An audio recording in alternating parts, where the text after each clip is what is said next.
Direction la Belgique. Nous sommes à Tournai, paisible bourgade à une demi-heure de Lille. Une ville réputée pour son architecture romane et ses nombreuses églises.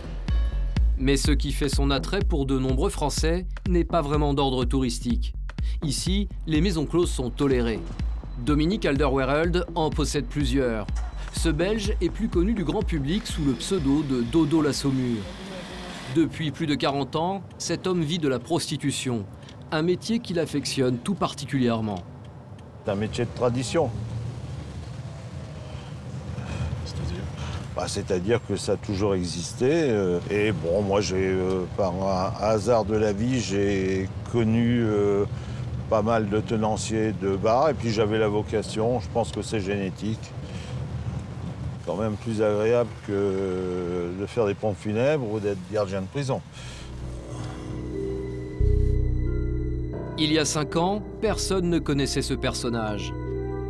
C'est à l'occasion du procès de l'affaire dite du Carlton que le monde entier a découvert cet homme, tenancier de maisons closes. Profitant d'une législation assez confuse, il pratique un métier à la frontière de la légalité.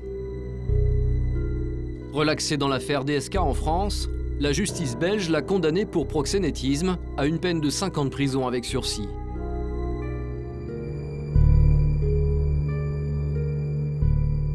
Les poursuites qui ont été faites contre moi en Belgique et en France, c'est, j'allais dire, particulier, tout à fait arbitraire me concernant. Pour me défendre, quand même, j'avais quelques moyens, puisque j'ai une circulaire de la police que je vous présenterai, comment déclarer une fille dans un établissement.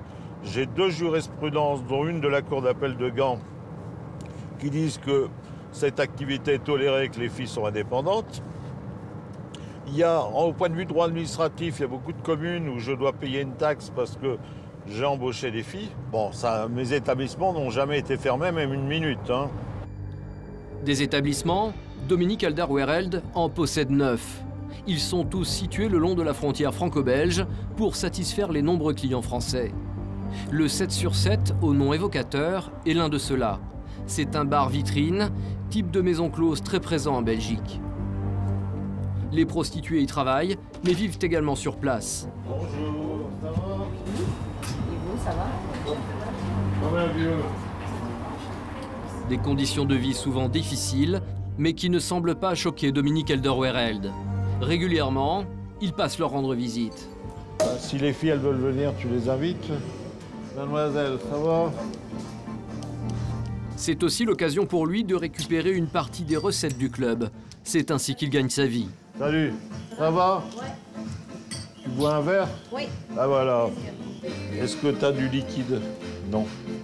J'ai payé toutes les filles avec le cash. Et vrai, il me restera peut-être 100 ou 150 euros. Bon, bah, tu vas me les donner parce que j'en ai pas du tout. Et tu auras payé tout le monde? Tout le monde sera plus pour moi, même moi. L'essentiel du travail dans tous les établissements, bon, c'est notre ami qui le fait. Moi, je suis là pour faire une visite de courtoisie, comme je vous l'ai dit. Hein. La personne qui gère ce club, c'est lui, Natalia, un travesti de 40 ans. Ce bar, c'est son lieu de travail, mais aussi son lieu de vie. Allez, viens. C'est en direct, hein? Le bordel de Natalia. Viens. Ça, c'est une petite chambre spéciale pour les gens qui aiment bien être pas loin du bar. Il y a des clients qui aiment ça, qui veulent faire l'amour avec une fille. Pas loin, où il y a un peu de musique, ils entendent bien la musique, ils entendent les gens parler et tout. 3 douches ici. Le futur sauna. Il y a juste la porte, tout est fait à l'intérieur, il manque encore un petit peu de bricolage.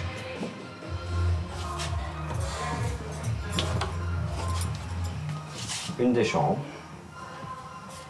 Donc c'est des endroits où vous vivez en fait? C'est un endroit où elle passe beaucoup de temps, forcément, où elle dort et où elle reçoit ses clients. Ça c'est juste la chambre, évidemment on a une salle, enfin une douche en commun qui sont nettoyées tous les jours. Vous vivez tout ensemble? On vit en communauté. Ça se passe bien. C'est clair qu'il y a des filles qui le font à contre-cœur. Je ne discute pas là-dessus parce qu'elles ont des obligations, elles ont des problèmes, et il faut régler. Voilà, c'est un moyen de gagner de l'argent, entre guillemets, facile, parce que c'est pas toujours facile. Hein. Quand c'est un joli garçon, tu vois bien, c'est bien. Mais il n'y a pas que des jolis garçons sur la terre. Hein. Mais après, bon, voilà. Après, c'est à la fille de gérer son truc et puis s'il n'est pas joli garçon, de toute façon, elle n'est pas amoureuse. Hein. C'est pas une histoire d'amour qui se crée. Hein. Voilà, donc il faut mettre une barrière en fait. Une fois qu'il y a une barrière à la porte, moi c'est comme ça que je dis, il y a une barrière à la porte. Une fois que le client est sorti, ben voilà, on se dit bah j'ai travaillé, j'ai gagné un peu d'argent et puis voilà. Quelque part c'est un jeu. Enfin pour moi en tout cas. Je veux pas parler pour les autres parce que bon, il y a des filles qui font ça à contre-cœur, c'est clair. Tout le monde n'est pas open, je fais ça pour tout va bien quoi. Moi perso tout va bien. Environ 5 femmes vivent et travaillent en permanence dans cette maison. Elles s'y croisent jour et nuit, sans distinction entre leurs heures de travail et leur vie privée. Chaque client qui tombe amoureux de nous, on en aurait des histoires d'amour.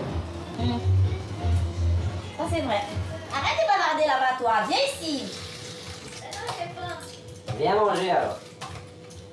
Je gagne plus que ce que je m'imaginais. Léna est française. Elle vit de ce métier depuis quelques mois pour pouvoir subvenir aux besoins de sa fille de 5 ans, restée chez sa grand-mère en France. Et elle se souvient très bien de sa première rencontre avec un client. Un événement qui l'a marqué. Je me souviens trop bien. J'étais arrivée dans une maison à dodo qu'on appelle le 36. Et là, je devais rencontrer Béa pour... Moi, je pensais parler avec, voir si ça m'intéressait ou pas. Et j'arrive, elle me dit, je commence à travailler. Et il y a eu un premier client, j'étais en jeans et t-shirt. Et le client est entré, il a dit elle. Moi, je ne savais pas quoi faire, je ne savais pas où était le champ, je ne savais pas le préservatif, je ne savais rien du tout. Elle dit, bon, vas-y. Qu'est-ce que tu as ressenti? J'ai pleuré, hein, c'est normal. Je ne connais pas quelqu'un. Une première fois, tu touches avec. Je me suis rendu compte que j'avais commencé à vendre mon corps. Voilà. Et aujourd'hui, tu entends quoi? Je vois tout ce que je gagne et tout ça, je suis bien. Parce que je me réveille le matin et je compte sur moi. J'achète à ma fille tout ce qu'elle veut, tout ce que moi, j'ai pas eu quand j'étais enfant. Tout ce que j'ai pas pu avoir, tout ce que j'aurais voulu avoir, mais j'ai pas eu. Et j'offre ça à ma fille. Et je suis fière d'offrir ça à ma fille, même si je vends mon corps pour, je suis fière de ça. Difficile de connaître le salaire exact de Léna, mais elle nous dit gagner régulièrement plus de 5 000 € par mois. Ce salaire plutôt confortable, Dominique Elder-Wered le justifie.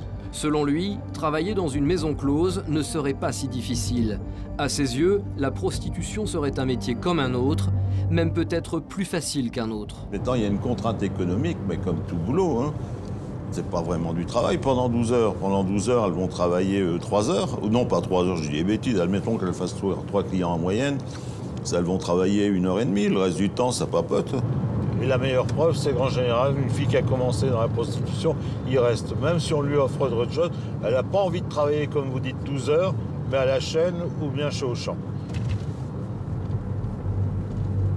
Des propos qui peuvent choquer, car vivre de la prostitution n'est pas toujours aussi rose qu'il n'y paraît.